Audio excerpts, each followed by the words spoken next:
Santa Páscoa.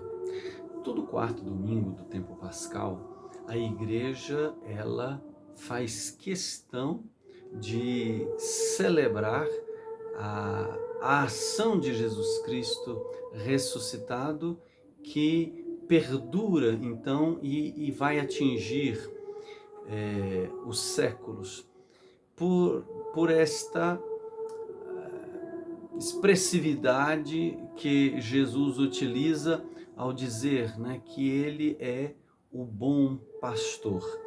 E essa expressão que está no grego, né, não quer dizer que Jesus seja bom num sentido de uma utilidade para si ou através de si, mas que ele transmite uma maravilha que chama, que convida.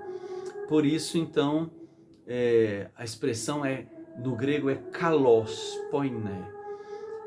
Kalos nos faz pensar justamente, né, a caligrafia. Grafia escrita, cali, beleza, né? Então, a letra bonita. Então, Jesus é o pastor belo, mais por sua ação do que pelo imaginário de pastor. E qual é a sua beleza?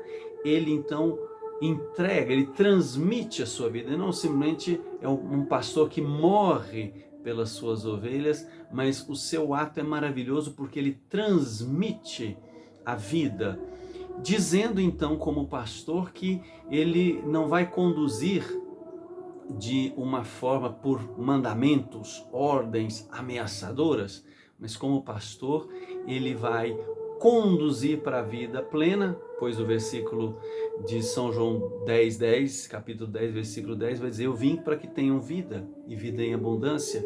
Então esse conduzir de Jesus é chamar, é convidar, é vocacionar.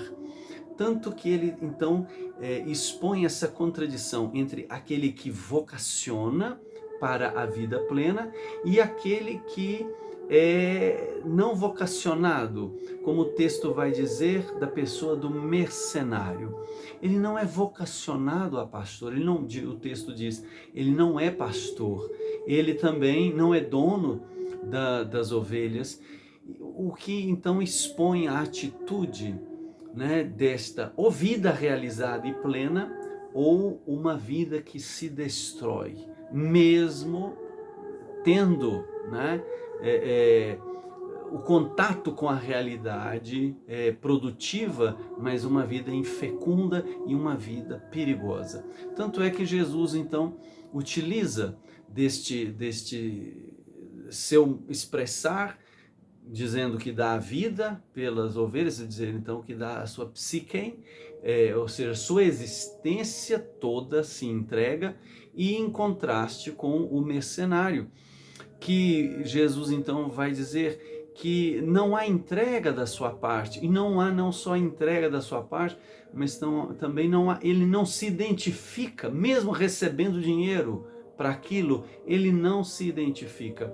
Jesus utiliza então a forma narrativa, dizendo que quando o mercenário vê o lobo, e o lobo não é simplesmente o animal que fere a carne da ovelha, né? E ovelha também aqui não é simplesmente o animal, a expressão é probata, que significa aquele que segue a frente, né? Então, ou seja, se trata do discipulado, né? Então Jesus diz que essas pessoas que elas não se identificam com a existência dos seus discípulos, é como este mercenário que vendo o lobo, ou seja, então o lobo não é ameaça somente ao físico, mas na expressão que Jesus usa, né, que as ataca, a dispersa, o lobo então é a personificação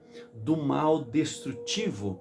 O seu ataque é como se dissesse, né, a a expressão de quem é selvagem. Então aquele que é selvagem é aquele que se distancia de todo o sentimento da misericórdia, do contato com a misericórdia de Deus, com o celestial.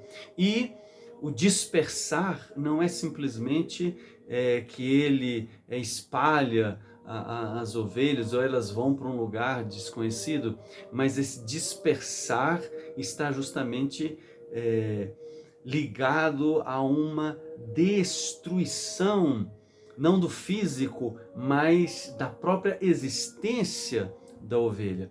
Por isso, Jesus então contrapõe esse que se entrega, que como que se destruísse, o pastor, em contraposição a esse que foge, e assim, ao fugir, ele mesmo recebendo, mesmo tendo o salário disto, sendo responsável por isso, mas por não se voltar para nada em relação a essas ovelhas, né?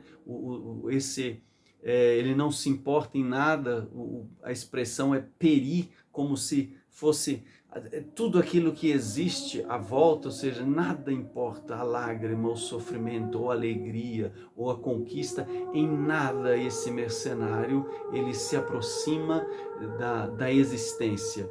E então ele não só se afasta da existência do discípulo, da ovelha, mas ele então destrói a sua própria existência. E por isso Jesus vai dizer então desse pastoreio dele, que ele se entrega em liberdade por causa do amor do Pai. E o que é o amor?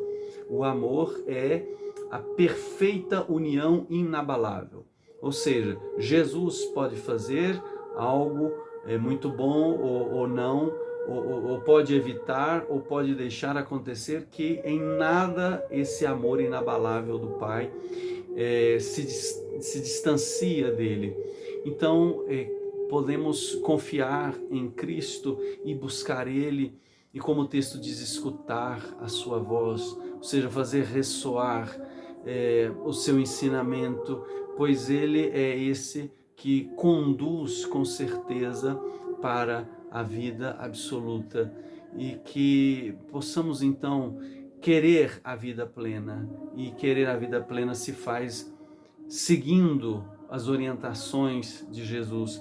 O mandamento dele, como ele diz no final do texto, o mandamento não é algo que lhe oprime, mas é, como São Tomás de Aquino vai dizer, esse motor imóvel, ou seja, o mandamento do Pai não é uma obrigação, mas é uma força libertadora. Escutemos o Cristo, vivamos assim, pois ou se é vida plena, ou a vida já se destruiu. Busquemos a vida plena, busquemos a ressurreição, escutemos Jesus, não tenhamos medo, desistamos destas relações que se estabelece por algum efeito de ganho. Isto não vem de Deus. O que vem de Deus é a liberdade, a doação. Por isso, então, sigamos Cristo nessa vida e ouviremos a voz do pastor para a vida eterna. Santa Páscoa.